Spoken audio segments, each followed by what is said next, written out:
Hello student, I'm Dr. Smita Patil and today I'm going to speak about the Parsi family law. The aims and objective of this lecture is to understand the history of the Parsi family laws and how it evolved eventually and codified, and some of the case laws, because there's also been a constant debate, in fact, in the contemporary India, and as you know that Parsi is a very thin population. We have the Parsi community. So let us try to understand who Parsis are. Now the Parsis are the small religious well-knit community originated from the Iran. Post persecution period of the Parsis and the refugees in Daman on the basis of the following 5 conditions by Judorani, the local king. The Parsi should adopt the local language. They in fact take the refuge here, and these were the conditions. They should translate their holy texts into the local language. The women must change their dress and wear the local clothes. When they came to India, these are the rules, in fact. And their marriage ceremony should include the local rites, rituals of trying to sacred node. They should surrender their arms, and this is what the 5 conditions were there when they in fact traveled from Iran and taken a refuge here. So adapted to the local cultures and the manners, there are 2 sects, Shanse and Kudmis, which is there formed in 1764. Now the Parsis engagement with the colonizers and expansion of the trade, which is very much you would see in the colonial India. So Parsis, the larger population was there. Of course, the Parsis in Mumbai adopted English education, experimented the novel trade approaches. They also have wonderful theatres also. Later entry into commerce and industries, Parsis were able to adopt themselves with the colonial administrative approaches. And you will also see the entry into nationalist politics. The rich Parsis used to do the philanthropy. They used to open hospitals, housing scheme, gardens, local transformation of the Parsis under the colonial rule. Now the English law in the presidency towns such as Mumbai, Calcutta and Madras was there. Local custom and usages were deployed by the parties in the province. And it is observed, and I quote again from the book of the Jain, in the exercise of discretion granted to the judges, English principles of the justice, equality and the good conscience were also applied as a residue of law, unquote. Based on the aforementioned legal pattern, English laws were applied to the Parsis in all civil matters except marriages and bigamy. Agnes says, Flavie Agnes says. Now the Parsis petition to William Hornby in the year 1778, law based on the Panchayat started from 1st January 1787. Parsis argued for, and I quote, fixed written code, they were demanding, unquote, in relation to defense of the custom and changes that happened due to colonial law, and it is analyzed that, and I quote, the claim of protecting women's rights became a vehicle to establish a legal identity for the Parsis and to stick their claim for the separate law of the marriage, divorce and succession in later years, unquote.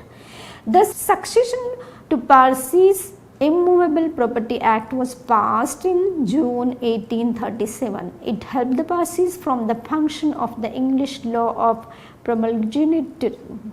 Widows got the share of the property via this statute.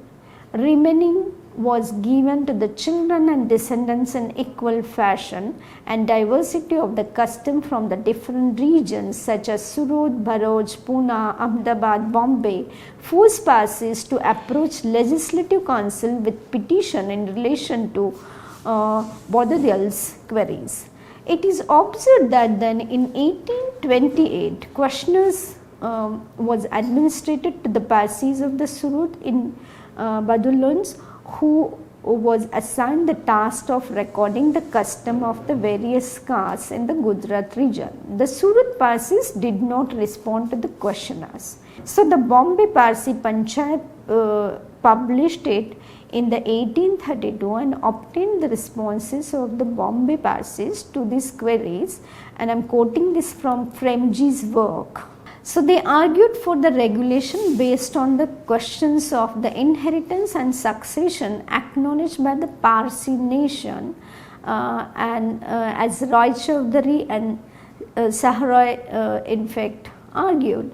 So the Parsis treated to protect themselves from the following two principles: the English statutes of the distribution in the case of intestacy and the English common law relating to husband and wife, which denied married women independent control over their property during coitus.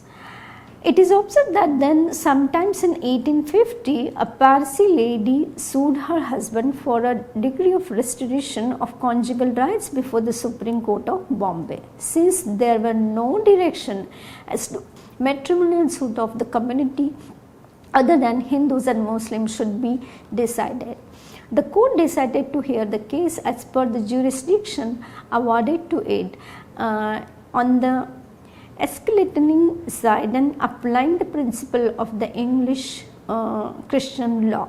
In fact, there are a number of cases still ongoing in the Supreme Court in order to codify this debate. So where the issues of the jurisdiction was challenged, the Privy Council upheld the objection to the jurisdictions. So it was ruled that it was a gross error to apply the law Dicus of London, a Christian law, to a person professing Zoroastrian religion, and held further that the Supreme Court, in the exercise of its escalational jurisdiction, could not entertain a suit between Parsis for the restoration of the conjugal rights. So Parsis demanded for the separate legislation in the case of the Parsi marriage, divorce and succession. It was rejected by the Third Law Commission. Parsis convened a meeting in the Bombay on 20th August 1855 in order to campaign for the separate law. The body of the rules, a draft code of the inheritance, succession and other matters by managing committee of the Parsi Law Association was formed again and tried to look into this matter on 5th December 1859. So presentation of the draft code to the Legislation Council and Select Committee on 31st March 1860 was there. The presentation of the report by the Select Committee of the Legislative Council on the 10th August 1861 was there, and the appointment of the commission by the government of Bombay to record written and oral evidences of the community representative was held, conducted and on 26th of the December 1861.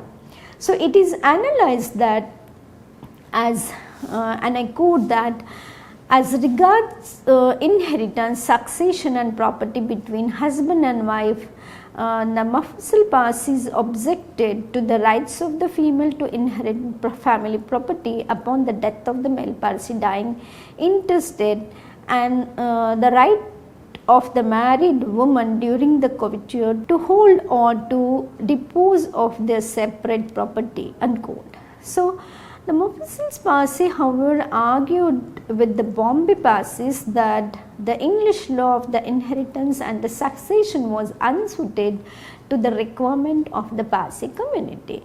So the commission submitted its report on 30th October 1862 and disowned the contention that there should be two separate inheritance laws, one for the Parsis of the Bombay and another Parsis of Mufassal's towns. And the Parsi Law Commission was appointed in the year 1864. So two bills were introduced on the basis of the report of the commission in the February 1865. And you would see that Parsi marriage and divorce bill was there, succession and inheritance Parsi bill was there. These bills were sent to the Select Committee and it presented its report on 31st March 1865. On the basis of that report, the following two statutes came into existence. The Parsi Interstate Succession Act of 1865, the Parsi Marriage and Divorce Act of 1865. So Parsi got a separate law for themselves. This is how the development took place. So first matrimonial law that undergo codification in India is the Parsi Marriage and Divorce Act. And because of this particular act, it led to the changes in the marriage from sacrament to dissoluble contract were incorporated into a codified law governing an Indian community. So following the Christian model, Parsi marriages were monogamous and adultery was made into a ground of divorce. And it is further then argued that rather, and I quote, curiously, the very basis of the objective of the community and the privacy council in Adisar Christoji v. Piroschobai, that the Christian law and particularly the principle of the monogamy cannot be applied to the Parsi become redundant, as they adopted a law of their own which was modeled on the English law, and unquote. But the relevant point is that then this was done through this enactment, the community was able to get the legal recognition of their community. And one would see that the court ruled that there is no conversion among the Parsi. Adopting a curious logic, the court explained that while Zoroastrianism is a religion and Parsis are the race, just like a person cannot convert and become an Englishman or a Frenchman, no one can convert and become a Parsi, the court explained further. And it is further argued and analyzed that in order to prevent the Parsi trust property and the fire temples from which was away from the Parsi fold in Sakalat versus Bida, it was ruled out that the converts to Zoroastrianism and the children born to the Parsi woman who was not married to the Parsi woman are not Parsis. So then the debate of the patriarchal norms which is there, and it was held that the children of the Parsi father and non-Parsi mother acquires a Parsi status or not. So the debates related to the right to worship and convert in the case of Goan Christian girl was also emerged, and then it is observed that the privacy bill replying upon the Bombay High Court decision in Dinshaw Pallet versus Jamsetji Jijaboy held that the double requirements of the religion and race are essential to worship in the fire temple, despite the fact that the legal dates were drawn specifically in the context of the religion. Through this significant decision, the avenues of the conversion and adoption among the Parsis were sealed.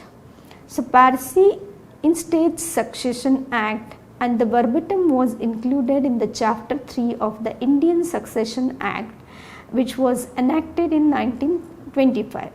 There were no discrimination between male and female heirs in the context of the aforementioned legal transformation.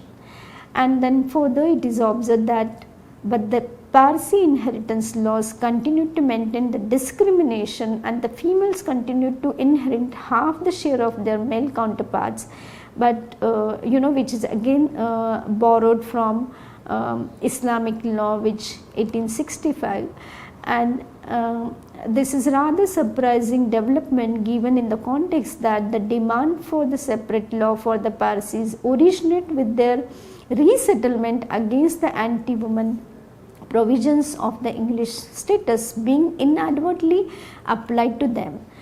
Parsi also started reforming their community in the larger background of the reform among the Hindus and Muslims. Councils of the Parsi Central Association provided draft bill for the opinion of the Parsi public to amend the law of the succession in the year 1933. So it is further noted that the main objective was to improve the position of the widows and the daughters under the statute and allotment of the share of to the parents. The changes were incorporated into Indian Succession Act in 1939. And the Parsi realized that the legal reforms in the England during the period of 1865 to 1930 radically transformed the lives of the women. It had led them to reflect upon the outdated nature of the Parsi Marriage and Divorce Act of 1865. And then thus the subcommittee was appointed by the Parsi Central Association in the year 1923 for the legal reforms.